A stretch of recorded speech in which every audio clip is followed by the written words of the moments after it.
আজ আমরা এসে পৌঁছেছি স্বর্গের উদ্যান, যাকে ফুলের উপত্যকা হিসাবে পরিচিত এবং ফুলের উপত্যকা বলা যেতেই পারে।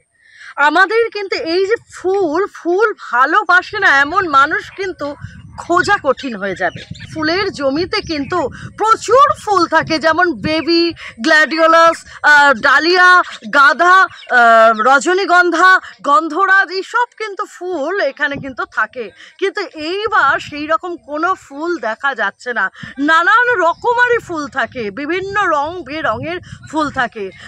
ফুল প্রেমীরা কিন্তু সেই টানেই কিন্তু নদীয়ার এই রানাঘাটের চাপড়ায় আসে। কিন্তু এইবারের চিত্র একেবারেই অন্যরকম। ফুল প্রেমীরা কিন্তু নিরাশ হয়ে ফিরতে হচ্ছে ফুল প্রেমীদেরকে। এবং যেখানে আমরাও এসে দেখলাম যে একদম সেই যে ফুলের উপত্যকা যেখানে বলা হয়, এবার কিন্তু সেই ফুলের উপত্যকায় ফুল সেভাবে নেই। বর্ষার জন্য এরকম হয়েছে। আচ্ছা, এই যে সবাই রজনী টজনী আমাদের লাগানো হয়েছে, সব এই বর্ষাতেই নষ্ট হয়ে গেছে। আচ্ছা, ড্যাঙা মাটিতেও লাগানো হয়েছে, তবুও জমিতে জল নেই, কিন্তু তবুও বর্ষায় সব নষ্ট হয়ে গেছে। গাছ হাইট হয়েও আবার গাছ বসে গেছে।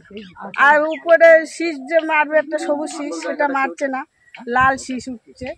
প্রচুর আমাদের ওষুধপালার খরচ প্রচুর বেড়ে গেছে, তাও গাছ আমরা ট্রিটমেন্ট করে রাখতে পারছি না। বহু কিছু এই বর্ষার জন্য, নাবি বর্ষার জন্য নষ্ট হয়ে গিয়েছে, যার জন্য এবার ফুলের মার্কেটটা ভালো। কিন্তু মার্কেট যতই ভালো হোক, চাষির যদি আদৌ ফসল না হয়, মার্কেট দিয়ে কী হবে?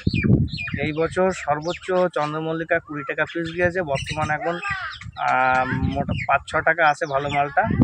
আর এই সময় অথচ প্রতি বছরে 2 টাকা 3 টাকার মধ্যে থাকে। আচ্ছা। কিন্তু এবার হাই রেট, কারণ চাষের ফসলই নেই। আমার শহর রানাঘাট থেকে সঙ্গীতা চ্যাটার্জির রিপোর্ট, কলকাতা টিভি।